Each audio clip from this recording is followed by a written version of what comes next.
નમસ્કાર, શિનોર સમાચારમાં આપનું સ્વાગત છે। જોઈએ સમાચાર વિગતવાર। ઝઘડિયા અને રાજપાડી ખાતે વિશ્વ આદિવાસી દિવસની ઉજવણી કરવામાં આવી। ગતરોજ ઝઘડિયા ખાતે બિરસા મુંડા યુવા સંગઠન દ્વારા ભવ્ય સાંસ્કૃતિક કાર્યક્રમ યોજાયો હતો। સંયુક્ત રાષ્ટ્ર સંઘ ઘોષિત 9 ઓગસ્ટ વિશ્વ આદિવાસી દિવસની ભારતભરમાં ઉજવણી થઈ રહી છે, ત્યારે ગુજરાતમાં પણ મોટાભાગના વિસ્તારોમાં વિશ્વ આદિવાસી દિવસની ઉજવણી કરવામાં આવી રહી છે। જેના ભાગરૂપે ભરૂચ જિલ્લાના ઝઘડિયા તાલુકાના ઝઘડિયા નગર અને રાજપાડી ખાતે ધામધૂમથી વિશ્વ આદિવાસી દિવસની ઉજવણી કરવામાં આવી હતી, જેમાં ઝઘડિયા નગર ખાતે બિરસા મુંડા યુવા સંગઠન આયોજિત વિશ્વ આદિવાસી દિવસની રેલીનો આરંભ એપીએમસી ખાતે થયો હતો અને બિરસા ચોક રેલીનું સમાપન થયું હતું, જ્યારે રાજવાડી ખાતે કબીર મંદિરથી જાંબુડા ફળિયા ખાડી ફળિયા થઈને બિરસા પ્રતિમા સુધી નાચગાન સાથે રેલી યોજાઈ હતી। રિપોર્ટર શશિકાંત વસાવા, શિનોર સમાચાર ન્યૂઝ, ઝઘડિયા। આજે યુનો દ્વારા ઘોષિત વિશ્વ આદિવાસી દિવસની સમસ્ત આદિવાસી સમાજને શુભકામનાઓ પાઠવીએ છીએ।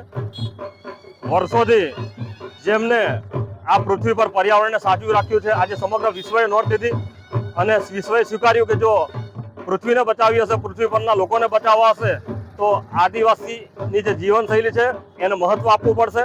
આજે સમસ્ત આદિવાસી સમુદાય આજે વિશ્વ આદિવાસી દિવસ છે એનું ગૌરવ લઈ રહ્યો છે।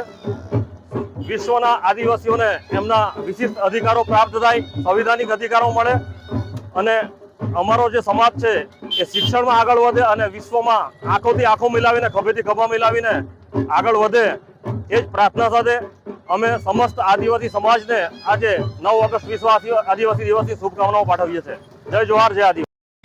જય આદિવાસી, જય જોહાર। મિત્રો, આજે 9 ઓગસ્ટ વિશ્વ આદિવાસી દિવસ નિમિત્તે આજે હું મારા સમાજના આદિવાસી ભાઈ બહેનો, વડીલો, મિત્રોને શુભેચ્છા પાઠવવા માગું છું।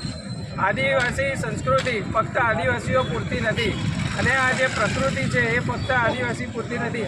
આ પ્રકૃતિ હશે તો જ જીવન છે અને એ જ આ દિવસનો સંદેશો છે અને એટલે જ હું આ માધ્યમથી કહેવા માંગીશ કે સંસ્કૃતિ વિના, પ્રકૃતિ વિના આપણે કશું જ નથી।